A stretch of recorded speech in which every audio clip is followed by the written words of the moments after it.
this perfect love.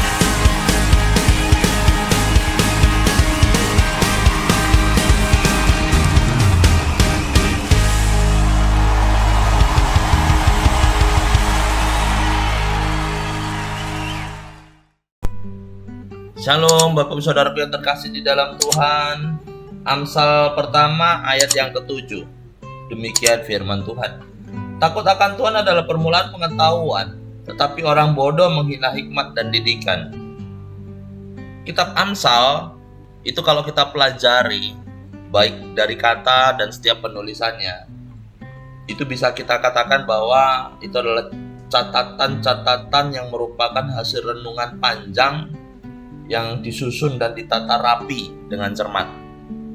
Seolah-olah yang mencatat itu adalah pengukir kalimat yang amat sangat piawai.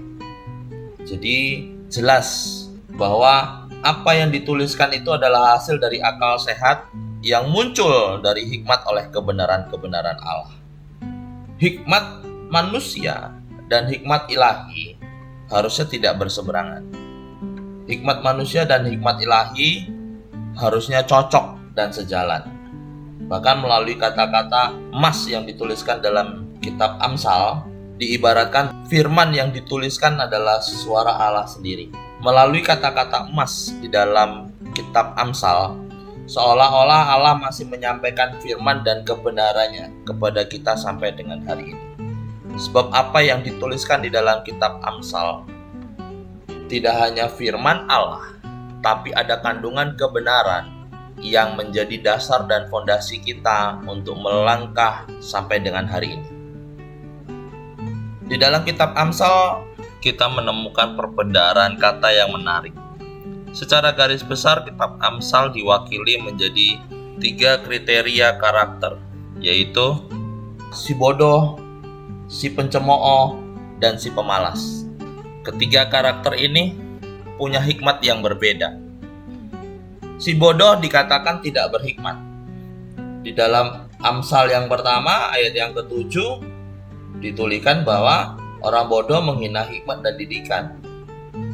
Jadi kombinasi hikmat dan didikan itu amat sangat penting. Karena kekonyolan si bodoh lebih berupa menyentuh kepada hal moral daripada ketimbang hal intelektual. Si bodoh bukannya kurang cerdas, melainkan kurang bisa menahan diri.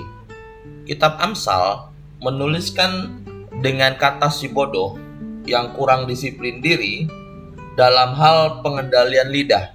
Jadi istilah yang ditulis di dalam Amsal dengan kata si bodoh itu karena memang tertulis di dalam Amsal 10 ayat yang ke-8 dikatakan bodoh bicaranya dan mulutnya mencurahkan kebodohan di dalam Amsal 15 ayat yang kedua.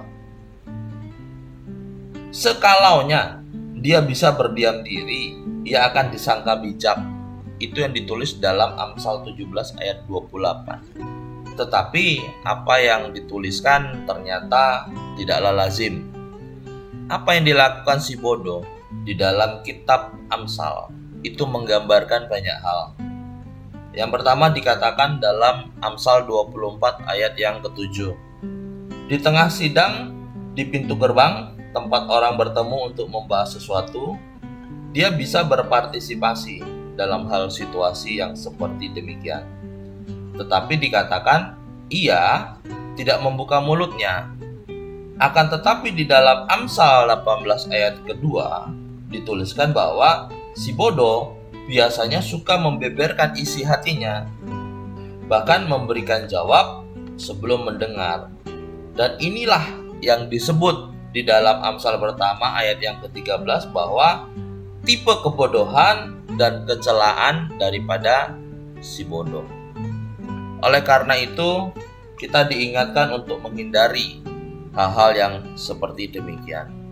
Kitab Amsal mengingatkan kita untuk menghindari orang bodoh. Di dalam Amsal 17 ayat yang kedua, dituliskan lebih baik berjumpa dengan beruang betina yang kehilangan anak daripada dengan orang bebal dengan kebodohannya. Jadi apa yang ditulis di dalam Amsal yang pertama ayat yang ke-7, bahwa takut akan Tuhan adalah permulaan dari pengetahuan, adalah bagaimana kita menghindari hal-hal dalam berperilaku untuk bertindak seperti halnya si bodoh. Dan kita dianjurkan dan diingatkan untuk menghindari daripada sikap hati ataupun orang-orang yang bodoh. Tuhan Yesus memberkati.